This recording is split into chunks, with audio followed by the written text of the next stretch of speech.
Hi, on behalf of Bayerisches Staatsballett, I would like to welcome you to this audio introduction.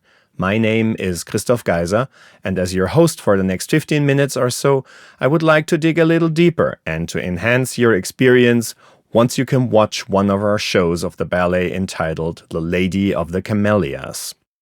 Normally, things tend to be rather chaste in ballet, but today we are looking at a story that leads us into the so-called demi-monde, and even that is already euphemistic language. It is about sex as a service, albeit the way the story is being told works with sublimation. The Lady of the Camellias is a courtesan, in today's terms, a woman who makes her living through sex work.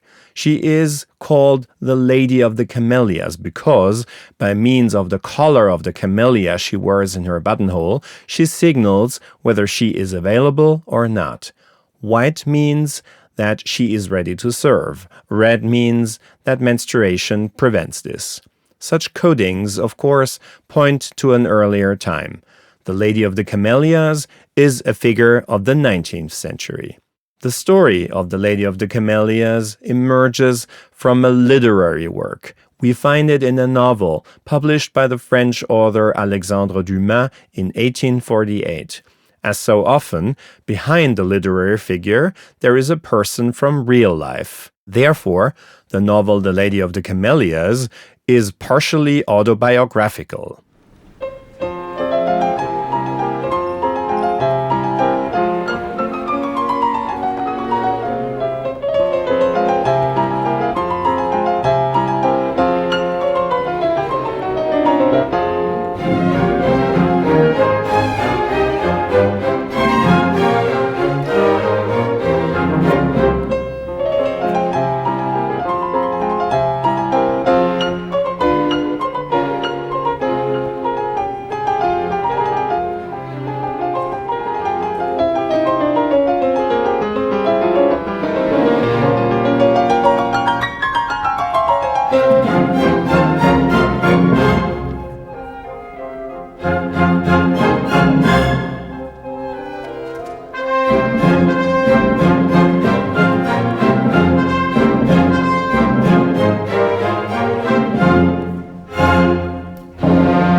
What then is this novel about? What happens to the Lady of the Camellias?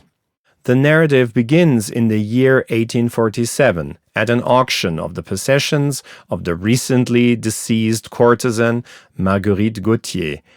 Everyone had called her the Lady of the Camellias. The narrator buys a book from the estate. It bears the title Histoire du Chevalier de Grieux et de Manon Lescaut, and it contains the handwritten name of a former owner. His name is Armand Duval. Fascinated by the fate of the recently deceased Lady of the Camellias, the narrator decides to meet Armand Duval, and from him he learns how it all began. Duval, a young man from a respected family from the provinces, first encountered Marguerite Gautier at the Paris Opera House. He fell in love with her immediately. Marguerite suffered from tuberculosis, and when her condition worsened, Duval devotedly took care of her. He also confessed his love to her. Marguerite, moved by his devotion, returned his feelings. Weary of her way of life, she gave up her profession in order to live together with Duval. The two moved to a country house and lived happily. Until one day, Duval's father appeared. In a one-on-one conversation, he urged Marguerite to end the relationship with his son. His argument, otherwise he would not be able to marry off Armand's sister without causing a scandal. In other words, a former sex worker as a sister-in-law. Marguerite allowed herself to be persuaded, and she returned to Paris, where she took up her old life again and sent Armand a farewell letter. Armand sought refuge in a relationship with another woman. Her name is Olympie. When he encountered Marguerite at a ball in Paris, he humiliated her, coram publico. The two came together once more, briefly, but soon their paths parted again, and Marguerite died of tuberculosis, impoverished and lonely, at just 23 years of age. Duval learned of Marguerite's death and collapsed at her grave. Only in retrospect did it become clear to him how sincerely Marguerite had loved him and what sacrifice she had made. That is the plot of the novel. If you enjoy going to the opera, all of this probably sounds quite familiar to you. For only a few years later after the novel appeared, Giuseppe Verdi wrote, to a libretto by Francesco Maria Piave, an opera based on that story. The plot remained almost unchanged, only the names were altered. Marguerite Gautier became Violetta Valérie, Armand Duval became Alfredo Germont, and the title Lady of the Camellias became La Traviata, literally the woman who has gone astray, or in the morally 19th century language, probably the woman who has strayed from the right path.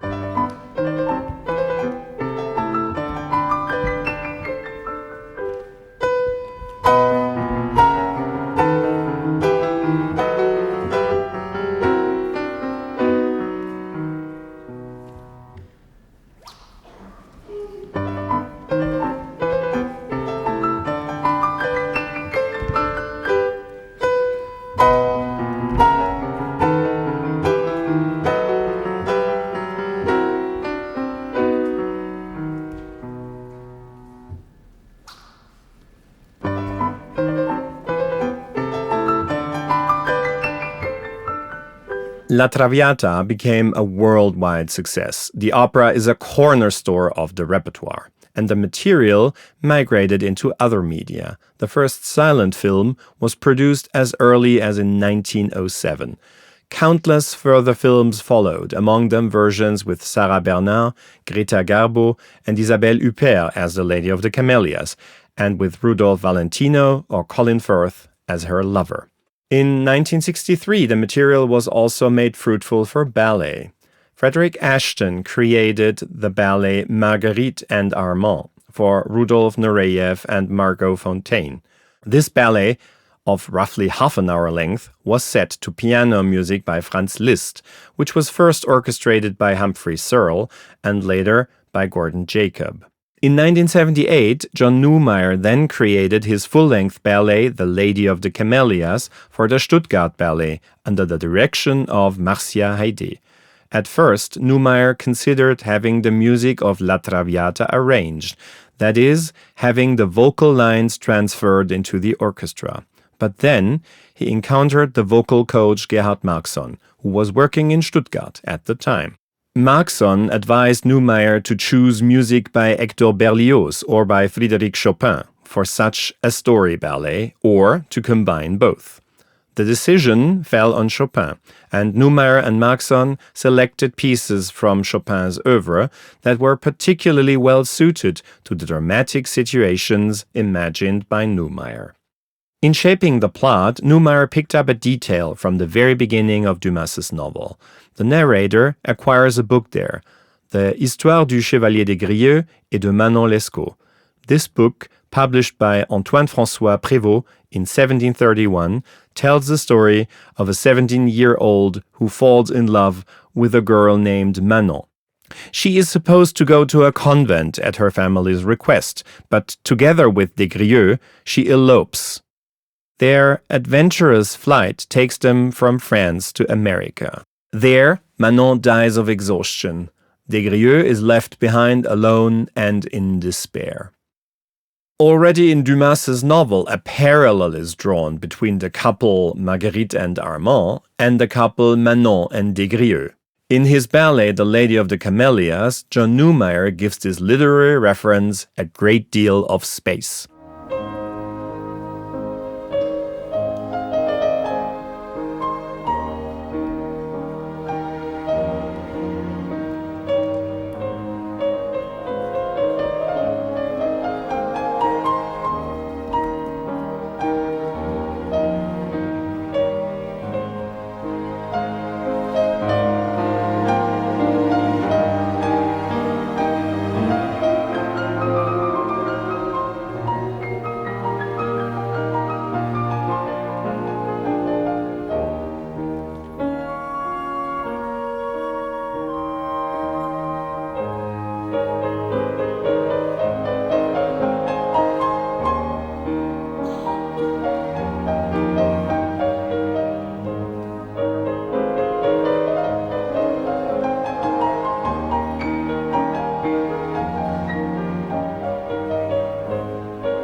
Neumeier said that he was fascinated by the cinematic dimension of Dumas's novel, by the principle of layering, that one arrives at the truth from different perspectives, that these layers of truth are overlapping.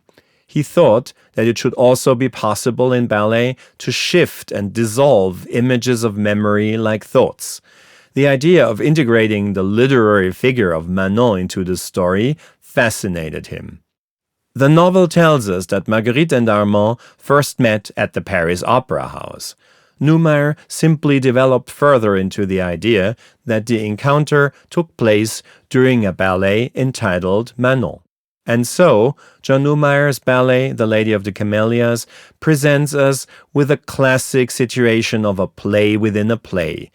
In the first act, we not only see Marguerite and Armand meeting at the opera house, we also see the curtain rising and the stage action unfolding. Marguerite and Armand are watching it attentively. At this point, they cannot know that what they're seeing is a foreshadowing of their own fate. John Neumeier takes up the story of Manon and Desgrieux a second time in the third act of his story ballet. After Armand has learned of Marguerite's death, he reads in Marguerite's diary. There, Marguerite reports on her last visit to the theater. On the playbill was no other piece than Manon. Shaken, Marguerite left the opera house. The story of the exhausted protagonist Manon pursued her even into her dreams. Shaken, Marguerite left the opera house. The story of the exhausted Manon pursued her even into her dreams. This experience is also being shown. The situation from the first act is being repeated. People are taking their seats in the opera house. The curtain rises and the sad story is unfolding on stage. At the end of John Neumeier's story ballet, we see the agitated Marguerite making one final entry into her diary, and she entrusts the book to Nanina, her maid. Marguerite's illness is, for John Neumeier, as he put it, not merely a decorative historical illness from the 19th century. He emphasized that Marguerite suffers from a hopeless, incurable, terribly disfiguring disease. He also pointed out the parallels to fates from the time of the AIDS epidemic in the 1980s and 1990s. That Armand accepts her as she is, that he also puts himself in danger, is very important for understanding the plot. John Neumeier has also emphasized how crucial the motive of humiliation and reconciliation is for his ballet, The Lady of the Camellias. In this context, he has particularly highlighted that scene in the third act in which Armand humiliates Marguerite by throwing himself at Marguerite's colleague Olympie. Marguerite defends herself actively here, weakened as she already is. She goes to Armand and says, "Please don't do this." Mutual attraction overwhelms them. They are making love for a very last time.